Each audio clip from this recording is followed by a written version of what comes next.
Atos dos Apóstolos, capítulo 25. Paulo é levado a Festos. Paulo é levado a Festo e apela para César. 3 dias depois de ter assumido o governo da província, Festo saiu da Cesareia e foi para Jerusalém. E logo os principais sacerdotes e os maiorais dos judeus lhe apresentaram queixa a respeito de Paulo. Contra ele, pediram a Festo o favor de mandar que ele fosse trazido a Jerusalém, e que eles tinham armado uma emboscada para matar Paulo no caminho. Festo, porém, respondeu que Paulo continuaria preso em Cesareia e que ele mesmo, muito em breve, partiria para lá, e concluiu: aqueles de vocês que estiverem habilitados me acompanhem, e havendo contra este homem qualquer crime, acusem-no. E não se demorou entre eles mais de 8 ou 10 dias. Foi para Cesareia. No dia seguinte, assentado-se no tribunal, ordenou que Paulo fosse trazido. Quando Paulo chegou, os judeus que tinham vindo de Jerusalém ficaram em volta dele, fazendo muitas e graves acusações contra ele, as quais, entretanto, não podiam provar. Então Paulo, defendendo-se, disse: nenhum pecado cometi contra a lei dos judeus, nem contra o templo, nem contra César. Então Festo, querendo assegurar o apoio dos judeus, perguntou a Paulo: você gostaria de ir a Jerusalém e ser ali julgado por mim a respeito destas coisas? Paulo respondeu: estou diante do tribunal de César, onde convém que eu seja julgado. Não fiz mal nenhum aos judeus, como ao Senhor sabe muito bem. Se de fato pratiquei algum mal ou crime digno de morte, estou pronto para morrer. Se pelo contrário não são verdadeiras as coisas de que me acusam, ninguém pode me entregar a eles. Apelo para César. Então Festo, tendo falado com o conselho, respondeu: já que apelou para César você irá. Festo expõe a Agripa o caso de Paulo. Passados alguns dias, o rei Agripa e Berenice chegaram a Cesareia a fim de saudar Festo. Como se demorasse ali alguns dias, Festo expôs ao rei o caso de Paulo, dizendo: Félix deixou aqui preso certo homem, a respeito de quem os principais sacerdotes e os anciãos dos judeus apresentaram queixa. Quando eu estive em Jerusalém, pediram que o condenasse. Eu lhes disse que não é costume dos romanos condenar quem quer que seja, sem o acusado tenha presente os seus acusadores e possa defender-se das acusações. Assim, quando eles vieram para cá, sem nenhuma demora, no dia seguinte, assentando-me no tribunal, determinei que o homem fosse trazido. Levantando-se os acusadores, não mencionaram nenhum dos crimes de que eu suspeitava. Traziam contra ele algumas questões referentes à sua própria religião, e particularmente a certo morto chamado Jesus, que Paulo afirma estar vivo. Estando eu perplexo quanto ao modo de investigar estas coisas, perguntei-lhe se queria ir a Jerusalém para ali ser julgado a respeito disso. Mas, havendo Paulo apelado para que ficasse em custódia para o julgamento de César, ordenei que o acusado continuasse detido até que eu o enviasse a César. Então Agripa disse a Festo: eu também gostaria de ouvir este homem. Festo respondeu: amanhã você poderá ouvi-lo. Festo de novo fala a Agripa. De fato, no dia seguinte, vindo Agripa e Berenice com grande pompa, tendo eles entrado na sala de audiência, juntamente com os oficiais superiores e homens eminentes da sociedade, Paulo foi trazido por ordem de Festo. Então Festo disse: Rei Agripa e todos os senhores aqui presentes, vejam este homem, por causa de quem toda a multidão dos judeus recorreu a mim, tanto em Jerusalém como aqui, clamando que não convinha que ele vivesse mais. Porém, eu achei que ele não tinha feito nada que fosse passível de morte.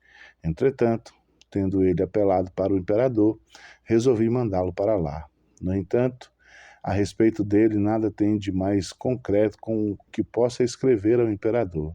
Por isso, eu o trouxe à presença dos senhores, e especialmente à sua presença, ao rei Agripa, para que, feita a arguição, eu tenho alguma coisa que escrever, porque não me parece razoável enviar um preso sem mencionar ao menos as acusações que existem contra ele.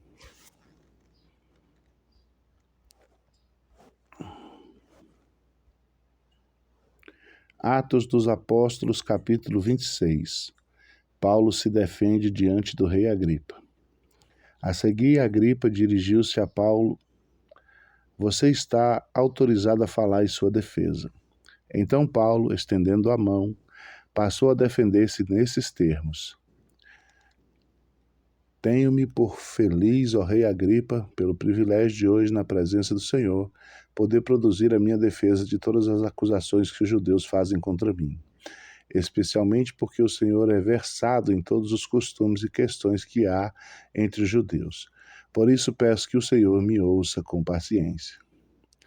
Quanto à minha vida desde a mocidade, como decorreu desde o princípio entre o meu povo e em Jerusalém, todos os judeus a conhecem, pois, na verdade, eu era bem conhecido deles desde o princípio e assim o quiserem testemunhar, porque, na condição de fariseu, vivi conforme o partido mais rigoroso da nossa religião, e agora estou sendo acusado por causa da esperança da promessa feita por Deus aos nossos pais, aos quais as nossas 12 tribos, servindo a Deus fervorosamente, noite e dia, almejam alcançar.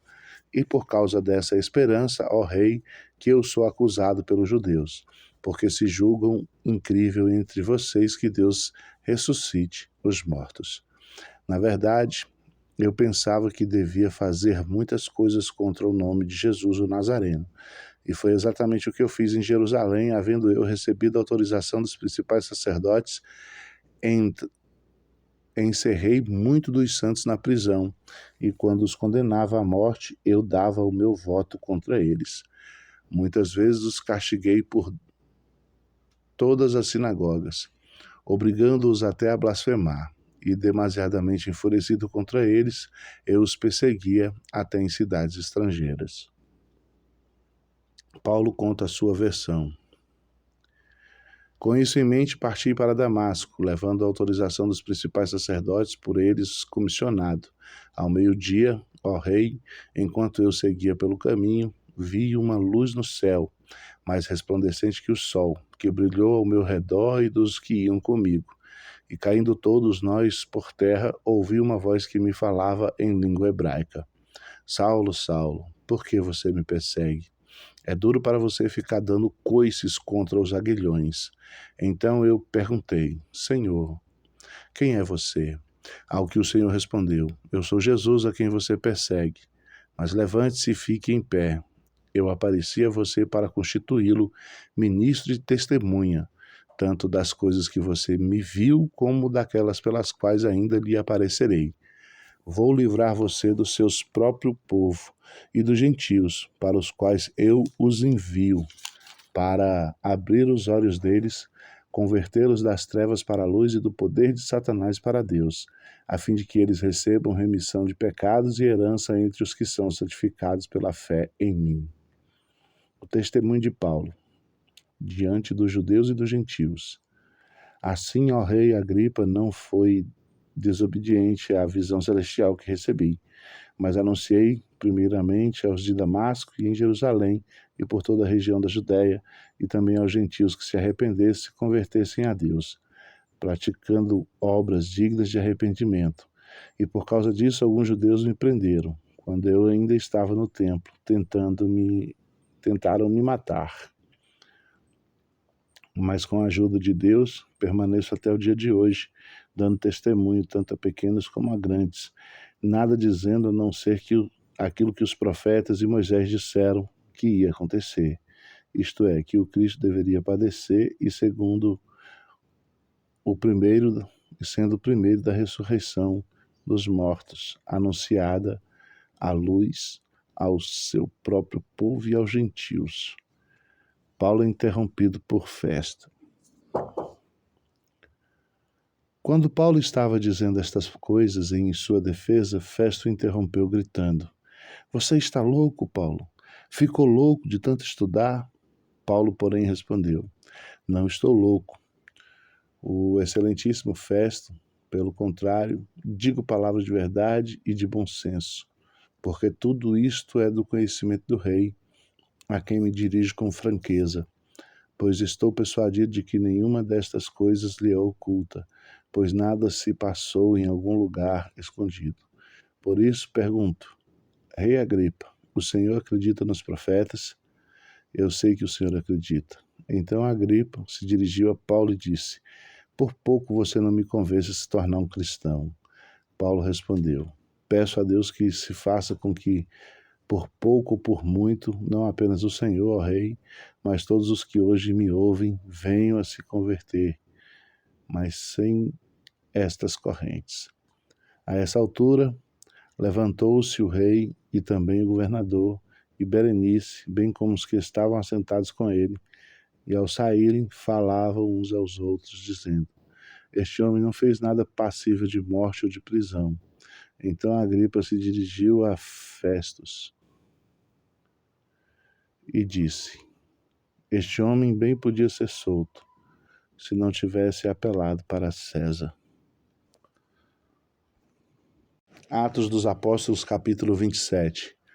Paulo é enviado para a Itália.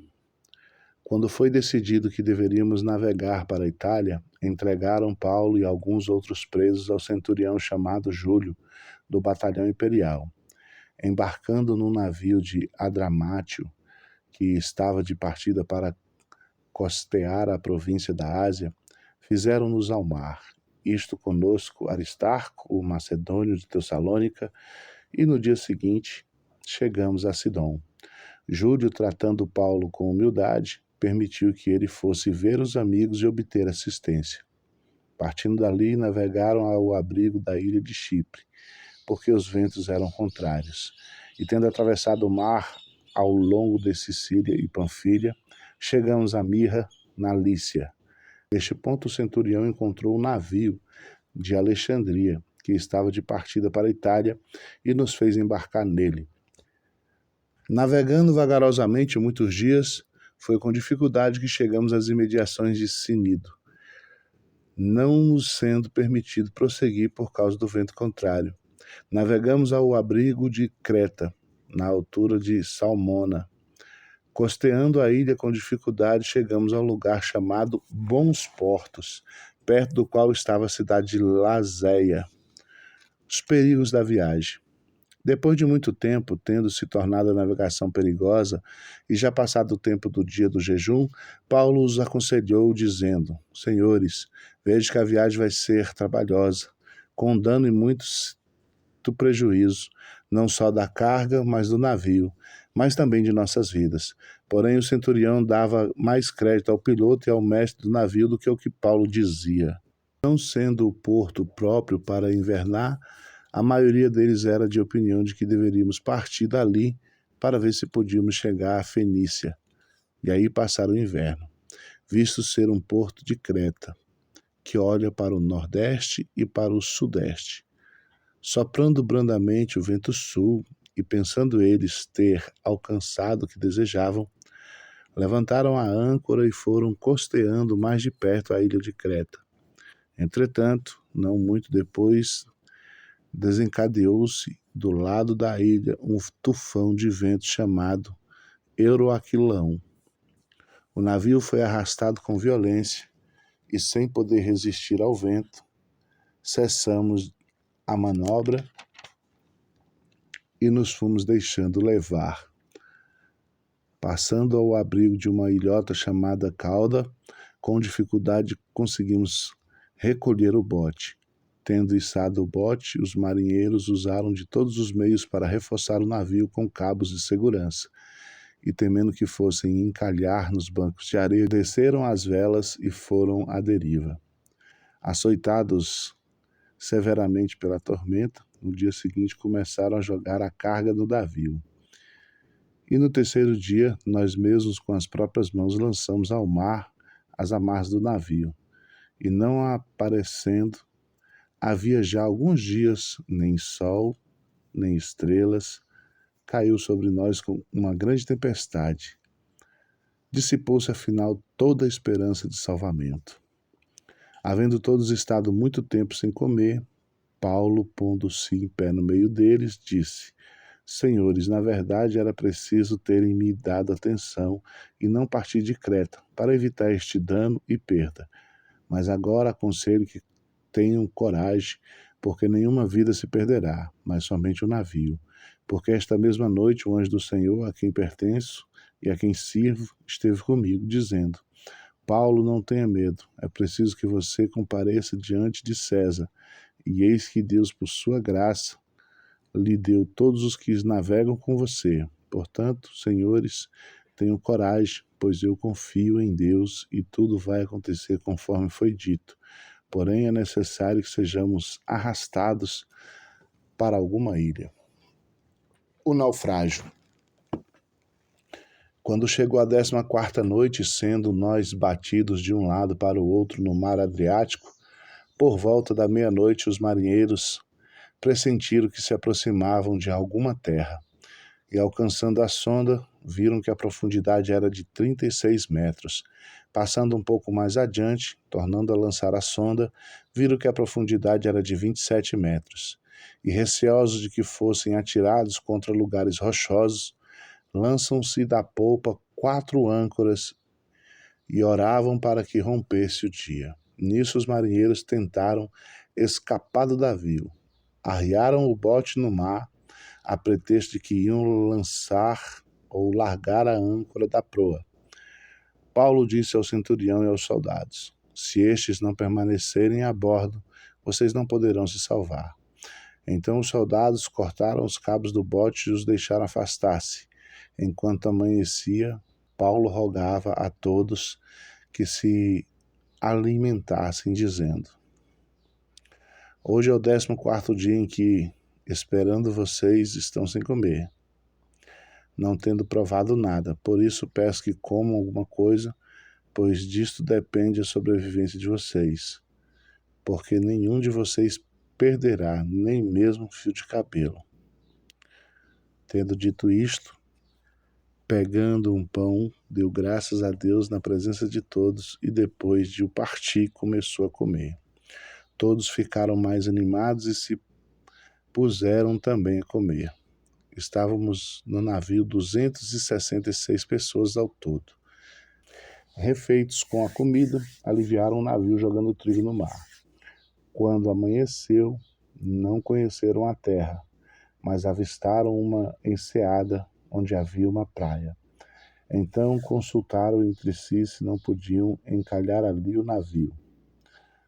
Cortando os cabos das âncoras, deixaram que ficasse no mar.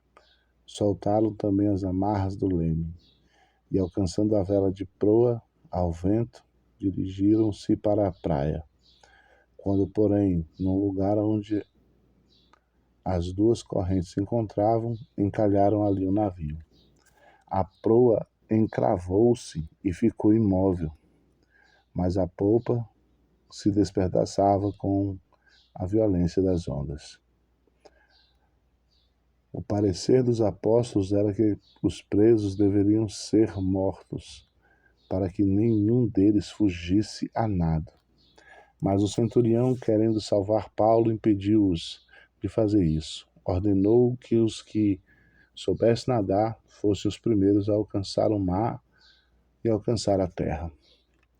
Quanto aos demais, que se salvem, uns em tábuas, outros em destroços do navio.